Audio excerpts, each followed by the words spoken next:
Chapter 1. The Midnight Deception. In the hushed moment following midnight, when darkness concealed as much as it revealed, Detective Alexander Monroe found himself drawn inexorably toward a disturbing anomaly in the fabric of events. A broken clock lay amid scattered evidence, its shattered face a silent testament to a mystery that had already begun to unravel lives. Monroe's arrival was not by chance. He carried the unyielding conviction that every detail, however trivial it might seem, concealed clues essential to discovering the truth. His keen eyes observed the irregularity. The clock's hands, clearly forced into position, betrayed a deliberate interference. The victim, though unnamed in early reports, had been declared dead precisely at midnight. Yet Monroe's instincts whispered that the moment of death lay obscured beneath layers of deception, a manipulation of time meant to mislead. He recalled the words of a retired detective he once admired. "The hands of time rarely lie unless a hand dares to move them." Those words echoed in his mind as he carefully collected the broken fragments, each shard a piece of an intricate puzzle. The murderer must have intended this, he mused silently, to create a false record, a temporal smokescreen concealing the real moment of the crime. With measured determination, he set about questioning those who had been nearby at the time. A local witness, who had lingered on the fringes of the unfolding events, recalled in a hesitant tone, "I heard a metallic clatter in the silence, a sound that hinted at more than mere accident." The witness's words, though vague, resonated with Monroe's suspicions that the actual act had occurred hours earlier, long before the clock was manipulated to mark a fateful midnight. Monroe's investigation began with methodical inquiries into every fragment of testimony. He questioned friends, neighbors, and business associates of the victim. One distressed friend confided, "There were enemies, shadows of grudges that ran deep, more than simple rivalry, more than ordinary feuds." These words did not simply register as expressions of sorrow, but hinted at a layered history of bitter resentments. In his private reflections, Monroe noted, "This victim's life was entangled in conflicts where vengeance could be the ultimate motivator." Perhaps someone had engineered this scene as a diversion. Turning his attention to physical evidence, Monroe scrutinized the damaged clock. The break was not random. It was the result of precise, forceful adjustment. "The hands were moved deliberately," he stated to himself with quiet conviction. "They have been set to a time that serves as a convenient alibi, a calculated lie to hide the truth." Each fragment of the clock's mechanism, from the splintered glass to the distorted gears, spoke of human intervention, of a meticulous hand intent on falsifying reality. In a series of interviews that spanned the hours following the discovery, the detective gathered details that painted a picture of a complex network of relationships and secrets. An old acquaintance of the victim, whose voice wavered with both regret and apprehension, remarked, "There was always something ominous about his dealings, a sense that old scores were being settled in the shadows." Monroe recorded the statement carefully, feeling that behind the casual mention lay a deeper conspiracy. His mind raced. If the victim had indeed been caught in a web of grudges, then the clock's manipulated time might have been the tool to mask not only the true moment of the killing, but also to shield a network of conspiracies. Documents and financial records soon followed in his investigation.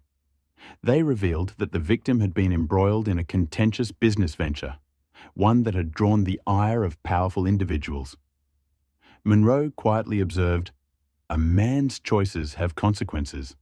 In this case, the price was steep. A life ended under the guise of a midnight tragedy." The detective meticulously cross-referenced bank statements with accounts of secretive meetings and whispered conversations. Every document seemed to hint at an elaborate plan executed with precision and forethought. During a routine interrogation, a mysterious informant emerged, a figure whose presence was as ambiguous as the information provided. In a measured tone, the informant asserted, "The time shown on that clock is not the time of death. It is a fabrication, a lie planted to divert suspicion from what truly transpired." Monroe absorbed every word. A lie, he repeated silently, can be the most dangerous instrument in a killer's arsenal. With this confession echoing in his mind, the detective re-examined the evidence with renewed determination, convinced that the clock had been used as a deliberate distraction. Monroe's thoughts turned often to the broader implications of the case. Every clue, from whispered statements to digital records, hinted at a conspiracy far grander than a simple murder. He recalled a conversation with a trusted mentor who had once said, "In the realm of deception, time becomes the canvas upon which truth is painted in reverse." The detective recognized that the clock's broken hands were not anomalies, but deliberate strokes on that canvas, meant to confound and misdirect. "I must follow every lead, however insignificant it might appear," he resolved, until the layers of deception yield the hidden truth. In subsequent interviews with those who had known the victim well, a recurring narrative of betrayal and hidden vendettas emerged.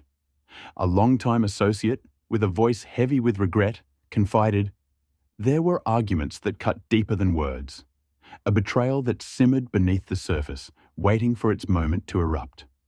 Monroe's mind raced as he pieced together each subtle inflection of emotion and the measured gaps in testimonies. The victim's life, he realized, was a mosaic of secrets and hidden motives, each fragment a potential key to unlocking the mystery. As days turned into nights, Monroe painstakingly reconstructed the timeline. His instincts told him that the clock's display did not match other time-sensitive evidence. Phone records and digital logs pointed to activity at odds with a death at midnight. "There is a discrepancy here," he murmured during one quiet moment of reflection. The true time of death must have been obscured, manipulated to serve a nefarious purpose. The detective's resolve grew with every anomaly he uncovered. Every irregularity in the sequence of events further convinced him that the killer had deliberately staged the scene. A neighbor, whose memory carried the weight of both detail and intuition, recalled a strange ambience in the hours preceding the discovery. "It felt as though the very ticking of the clock was warning us. A premonition of what was to come," the neighbor said softly. Monroe considered the observation carefully. It is as if the murderer wished to rewrite the narrative of time, to obscure the real moment of betrayal beneath a fabricated midnight. This idea resonated deeply, fueling his determination to delve beyond surface appearances. During moments of solitary reflection, Monroe returned to the broken clock repeatedly. Every irregularity, the misaligned hands, the uneven break, spoke to him of a calculated act.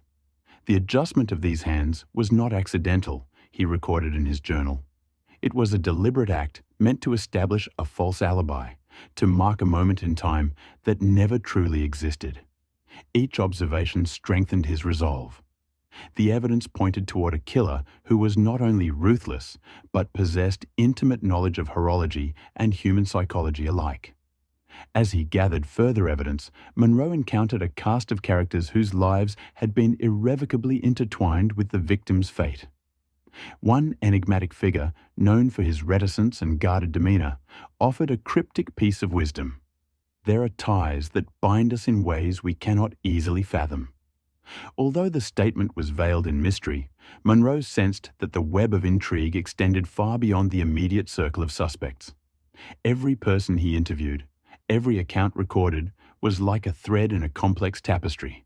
A tapestry that, when fully unraveled, would reveal the hidden connections and concealed motives behind the crime. Methodically, the detective began to analyze the clock's mechanical details. The forensic report confirmed his suspicions. The damage was inflicted with a precision that could only come from someone well versed in the craft of clockmaking. "This precision is no accident," Monroe noted during a private conversation with a forensic expert. "It suggests that the perpetrator possessed a deep understanding of the mechanism, a skill not common among ordinary criminals." The possibility that the killer was someone with a background in horology opened a new avenue of inquiry. Monroe cross-referenced the victim's contacts with local experts in timepieces, gradually uncovering unexpected overlaps and connections. In the midst of his investigation, a minor accomplice, previously unnoticed, stepped forward with a confession that sent a shiver down Monroe's spine. In a hushed and trembling voice, the accomplice revealed, "We were ordered to ensure the clock showed a false time. I was told that by doing so, the real time of the crime would remain hidden and suspicion would be directed elsewhere." The confession confirmed what Monroe had long suspected.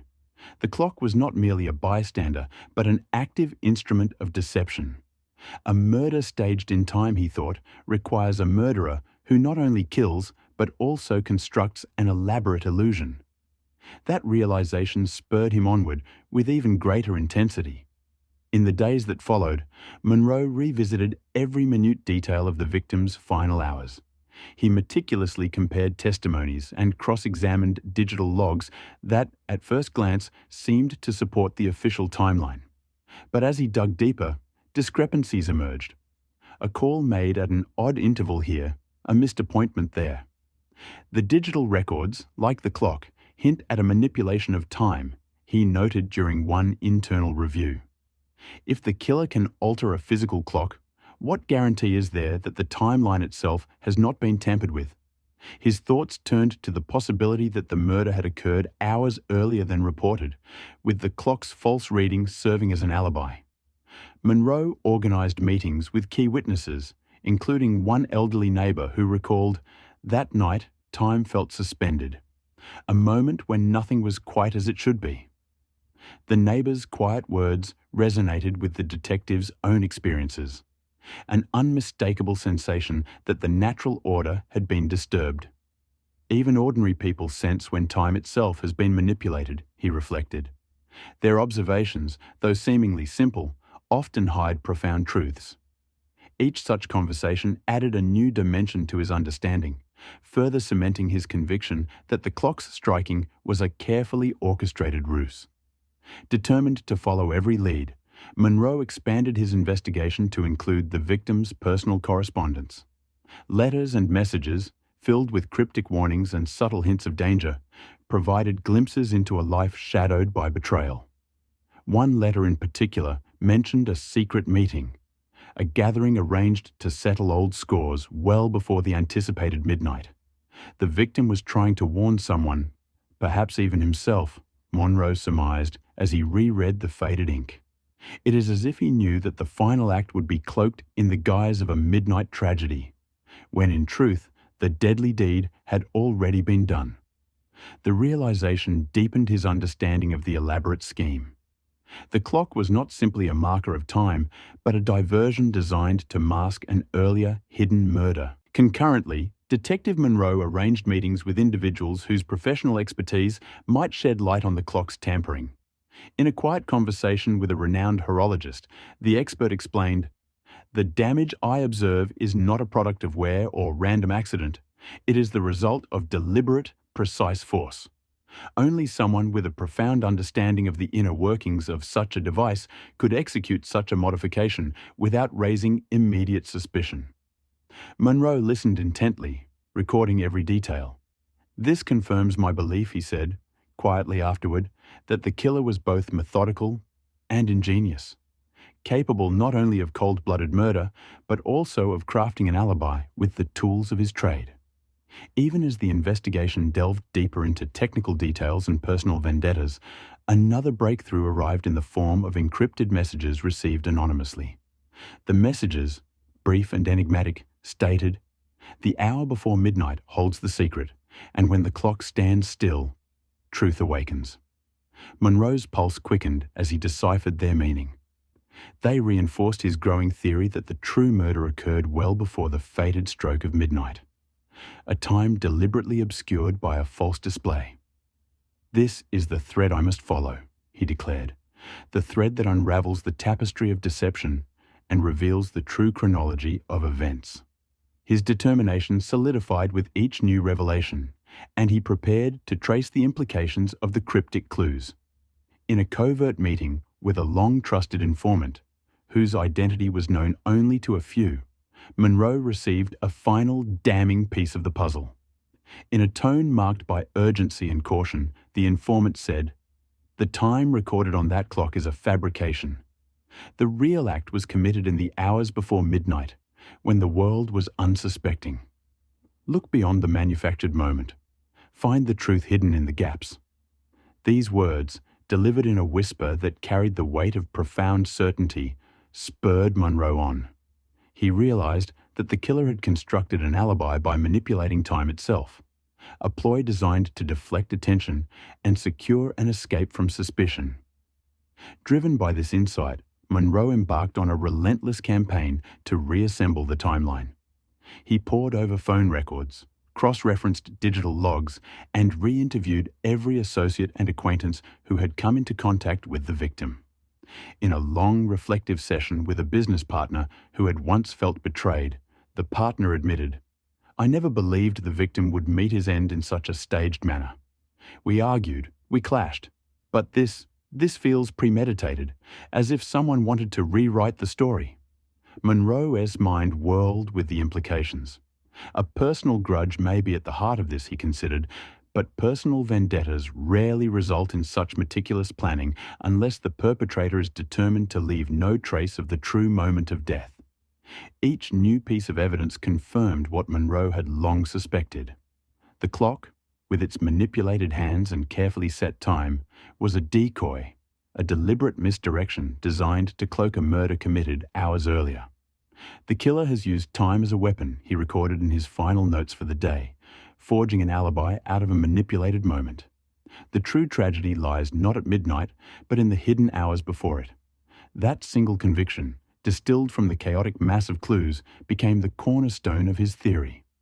A theory that he would soon test with unyielding resolve. As the investigation advanced, Monroe prepared himself for the confrontation with the mastermind behind this grand illusion. Every interview, every piece of evidence, and every subtle inconsistency led him closer to the truth. In one final conversation with an embittered relative of the victim, the relative confided, "I always suspected that the official time was a ruse, a marker designed to hide the real moment of betrayal. I felt it in my bones that the true act had occurred long before we were told." Those words, raw with emotion and conviction, resonated deeply with Monroe. This, he thought, is the key to unmasking the killer, a mind capable of bending time to serve its dark purpose. In the quiet hours before dawn, when the city slumbered unaware of the fierce battles waged over its secrets, Detective Monroe allowed himself a rare moment of introspection. He reviewed the chronology of events, from whispered conversations and coded letters to the silent testimony of a broken clock. Time is both the canvas and the brush with which a murderer paints a narrative of deceit, he whispered. And like all art, it must yield its secrets to those who look beyond the obvious. His eyes, burning with determination, swept over his meticulously compiled notes. Every manipulated minute, every altered second was a stepping stone toward exposing a crime that defied conventional understanding. With the evidence now converging toward a single, inescapable conclusion, Monroe resolved that the murder had been committed well before midnight.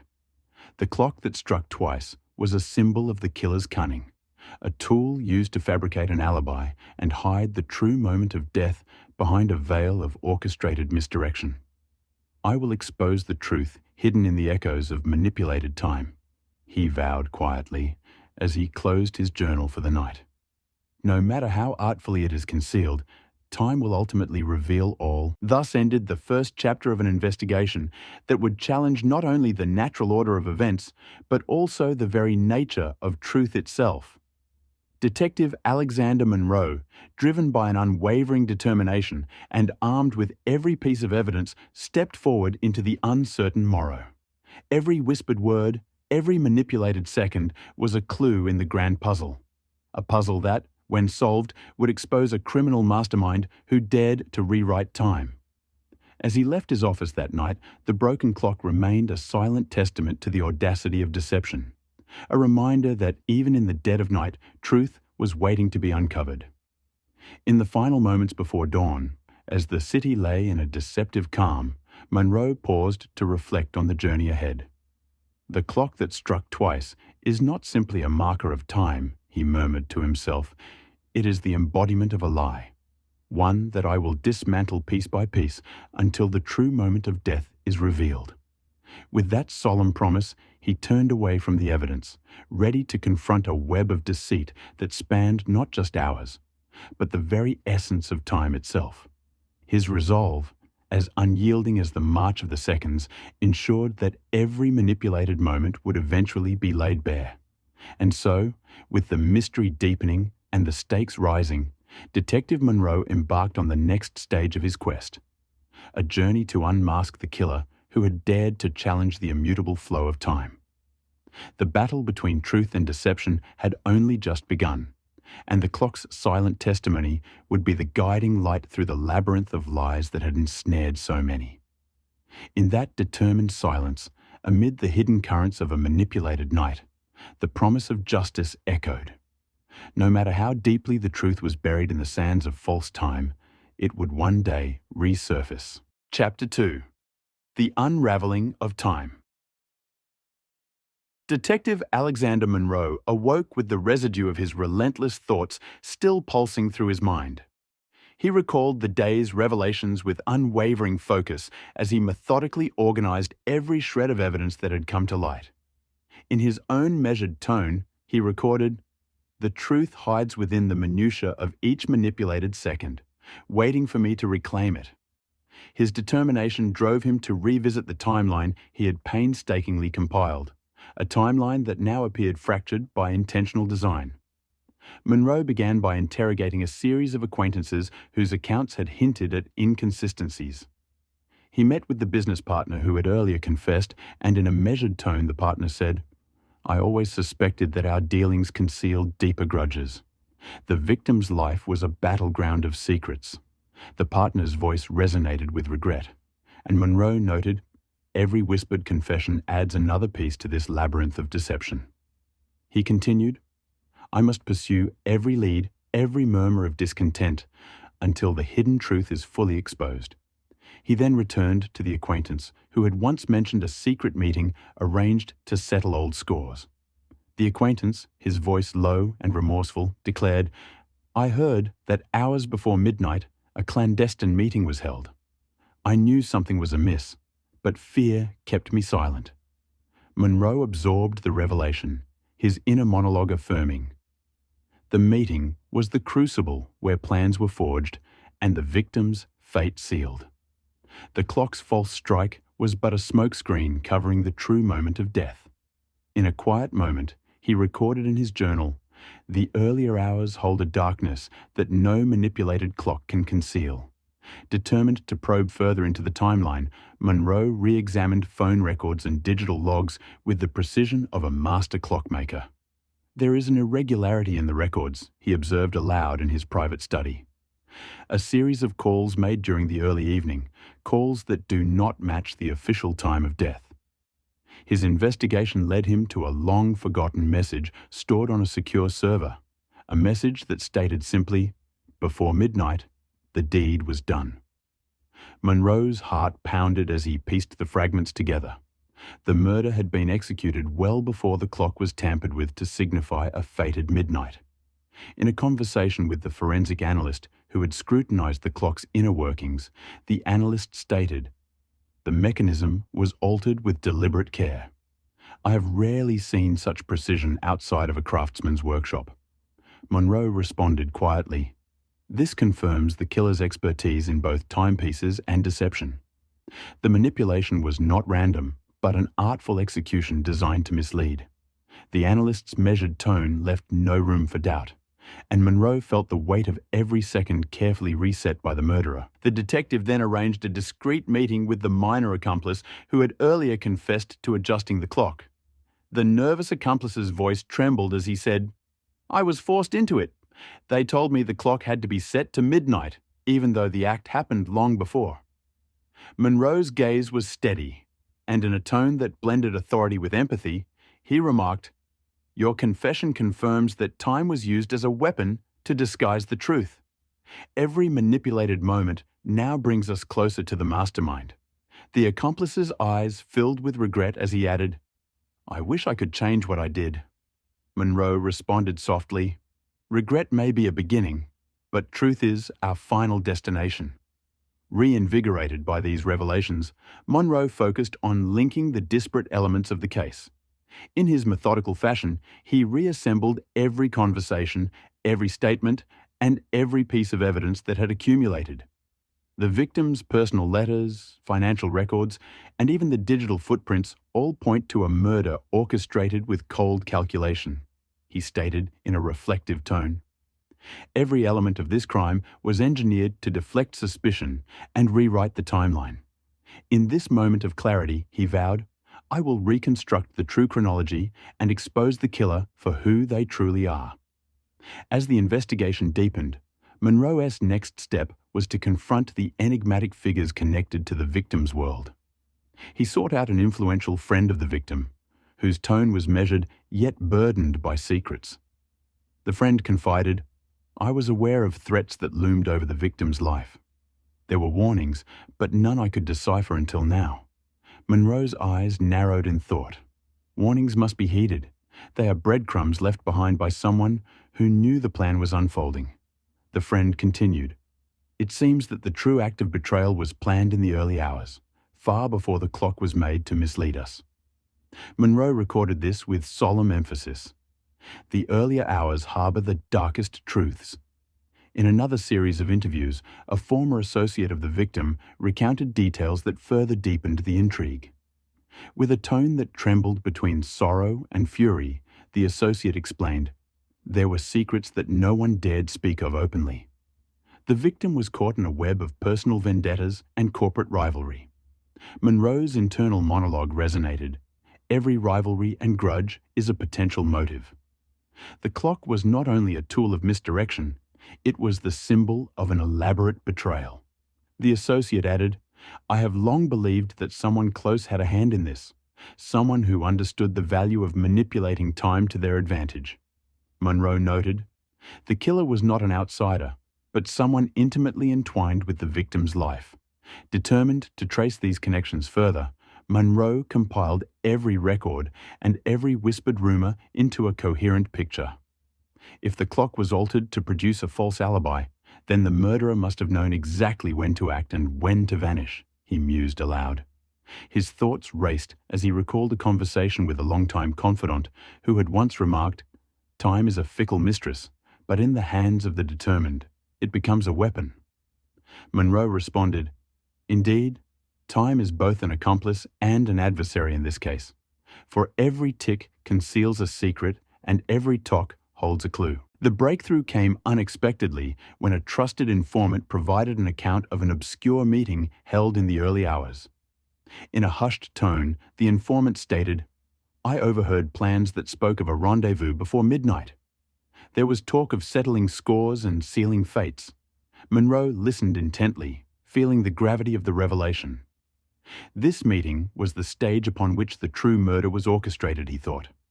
In his reflective tone, he recorded, "The clock's midnight strike was merely the finale, a dramatic flourish meant to mask the real act that transpired long before." The informant added, "I regret not speaking up sooner, for I feared retribution from those who command the shadows."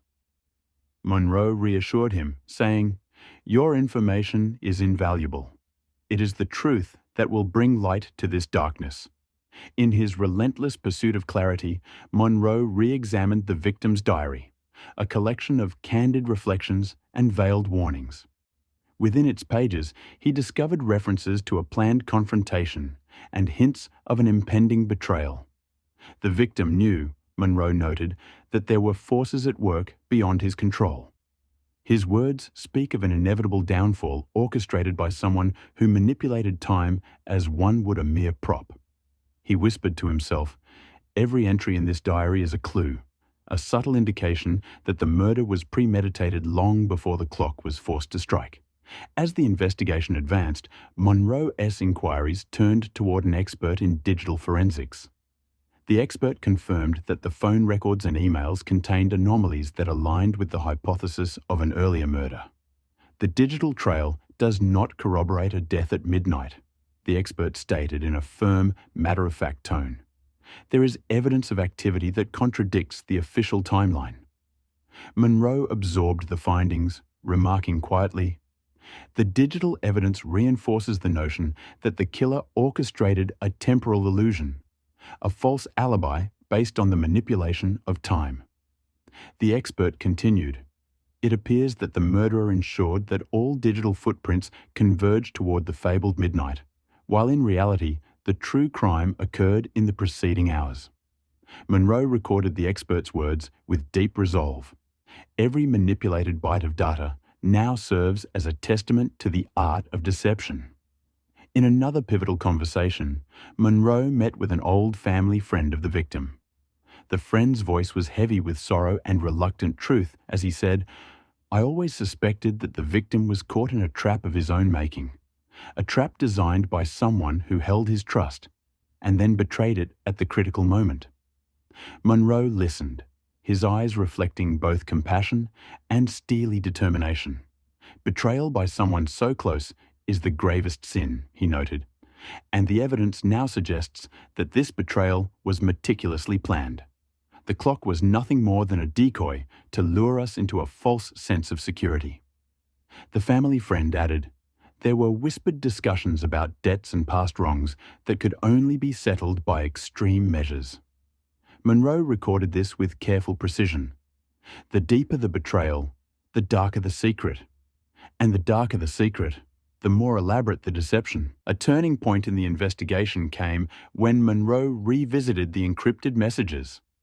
Sitting alone with the digital transcripts, he reread the cryptic phrases, "The hour before midnight holds the secret, and when the clock stands still, truth awakens." His inner dialogue was resolute. "These messages are the key. They beckon me to peer into the void of manipulated time and extract the hidden truth." In a reflective tone, he stated aloud, "The killer sought to exploit our inherent trust in time's regularity. But time is a mosaic, and every shard, no matter how artfully altered, reveals a piece of the whole." He added to his notes, "I must now correlate these messages with the physical evidence and witness testimonies. Only then will the full picture emerge." Monroe's determination led him to an unexpected confrontation with a high-ranking individual who had been quietly observed throughout the investigation. In a controlled yet penetrating conversation, the individual said, "I was aware of the tensions surrounding the victim, though I never imagined they would culminate in such an elaborate charade." Monroe's gaze was unyielding as he replied, "Your acknowledgement of these tensions is significant. It implies that you too sensed that something was amiss. Perhaps you can shed light on who might benefit from such a deception." The individual hesitated before continuing, "I have long believed that someone close to the victim manipulated the flow of events. The evidence points to an intricate plot, one that rewrote the chronology to serve a dark purpose." Monroe recorded this revelation with gravitas. When those in power tacitly acknowledge the manipulation of time, it becomes clear that the web of deceit spans more than mere personal vendettas. It involves a network of interests that conspired to obscure the truth. At this juncture, Monroe reassembled all the disparate threads of his investigation. He sat in quiet contemplation, reviewing every conversation, every document, and every silent testament of manipulated time. The clock, as it stands, is a monument to the killer's ingenuity, a false beacon meant to mislead and confuse, he noted aloud. But time, in its relentless march, leaves behind undeniable traces that defy even the most artful deception. He then added, "The murder, committed in the hidden hours before midnight, stands exposed by the evidence. Now, I must pinpoint the mastermind behind this carefully orchestrated ruse." Following this internal resolution, Monroe arranged a series of meetings with the key figures who had been part of the victim's inner circle. In a measured dialogue with one such figure, a close confidant whose tone was subdued, he asked, "What secrets did the victim confide in you that might have hinted at this betrayal?" The confidant's voice was tinged with sorrow as he replied, "He mentioned that someone he trusted was plotting something irreversible. I dismissed it at the time, but now I see it was the harbinger of his doom." Monroe recorded this with a heavy heart. Trust, once broken, shatters the delicate fabric of time. The betrayal that cost the victim his life must be unearthed from the rubble of false alibis and manipulated moments. The investigation's momentum surged when another witness came forward with a startling account. In a subdued tone, the witness recalled, "I saw a figure in the early hours, someone who moved with a purpose that suggested they were well acquainted with the victim's routine. The figure's departure was as calculated as the resetting of the clock." Monroe's internal reflection was immediate. That figure may be the linchpin in this entire operation, a person who knew exactly when and how to divert suspicion. He then noted, "Every encounter and every whispered word now seems charged with the possibility of revelation. The killer's identity, once cloaked in mystery, now begins to take shape through the subtle hints left behind." In a decisive move, Monroe revisited the scene where the clock had been manipulated. With a steady voice, he recounted to himself, "I must re-examine every microscopic detail of this instrument. The slight abrasions on the gears, the angle of the shattered glass. All of these speak to the deliberate alteration of time." In his meticulous fashion, he re-interviewed the forensic expert, who reiterated, "The precision is beyond the capability of an amateur. It was executed with the confidence of someone who knew exactly what they were doing." Monroe added to his internal notes, "This expertise, combined with an intimate knowledge of the victim's vulnerabilities, is indicative of a conspiracy that runs deep." A breakthrough emerged when Monroe cross-referenced the victim's financial records with the personal histories of several suspects. In a conversation with the financial analyst, the analyst revealed, "There was a significant transaction that occurred during the earlier hours, one that no one could explain within the framework of the official timeline." Monroe's eyes narrowed as he processed the information. Money often flows along the same currents as deceit. This inexplicable transaction is a clue, a monetary fingerprint that may trace back to the mastermind. He recorded, "Every anomalous transaction is a silent testimony to a hidden motive, a motive that has rewritten the narrative of time." With every piece of evidence meticulously compiled, Monroe prepared for the inevitable confrontation with the orchestrator of this elaborate ruse. In a hushed, determined tone, he confided to a trusted colleague, "I believe that the killer is someone with both the technical prowess and the personal motivation to commit this act. They have woven a tapestry of lies so intricate that even the passage of time cannot erase its marks." The colleague, with a measured nod, responded, "When one manipulates time, one manipulates trust itself. I trust your instincts, Monroe. They have never led you astray." In that moment, the detective's resolve crystallized into a singular purpose: to expose the truth that lay hidden in the manipulated hours before midnight. The next phase of the investigation led Monroe to a final, harrowing encounter with a key suspect, a person whose calm exterior belied a turbulent inner world. In a tense exchange marked by guarded words, the suspect said, "I had no choice but to follow orders. It was not my decision to alter the time. I was merely a pawn in a game larger than myself." Monroe's gaze was unflinching as he replied, "A pawn may be used by a master, but the master remains responsible for the move. Your confession, though partial, unravels the facade of innocence." The suspect's voice faltered as he added, "I wish I could say it was a mistake. But when orders come from above, one must obey, even if it means becoming complicit in a lie." Monroe recorded the suspect's words with a quiet intensity. "This is the thread that unravels the web of deceit. Every pawn has a master, and every master leaves behind a signature that time cannot conceal." In a final series of exchanges, Monroe pieced together the ultimate mosaic of betrayal. The intricate details of manipulated digital records, the calculated alteration of the clock's hands, and the damning testimony of those caught in the crossfire all converged toward one undeniable truth.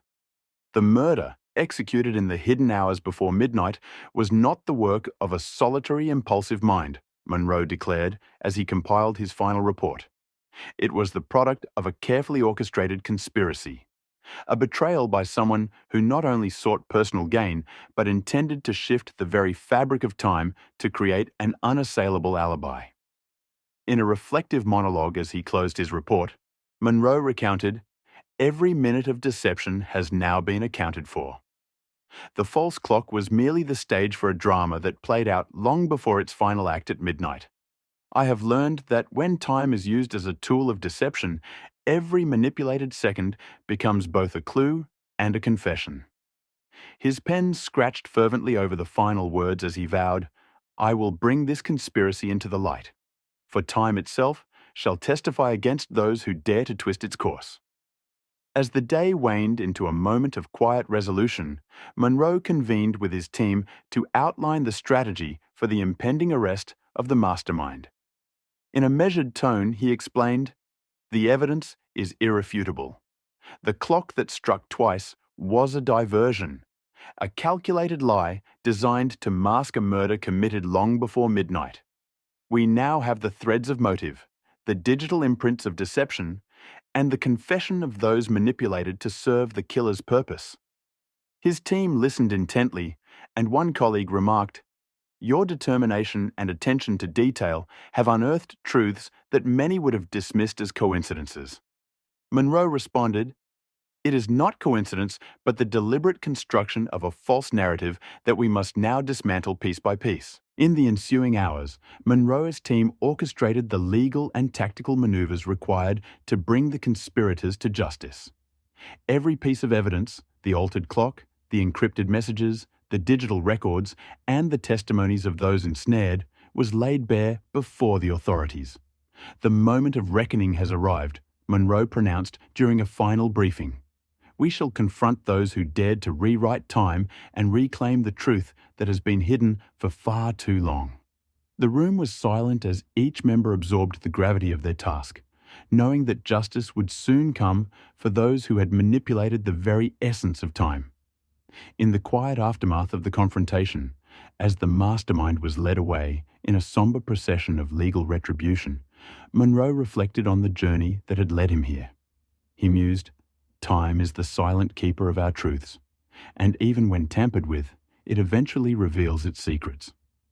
In that moment of reflection, a trusted colleague said softly, "Your relentless pursuit has not only uncovered a conspiracy, but restored faith in the integrity of time itself." Monroe nodded, replying, "Every manipulated second now stands as evidence against those who would dare to defy truth." The arrest, while only the beginning of the legal process, signified the unmasking of a criminal genius who had thought that controlling time could shield them from accountability.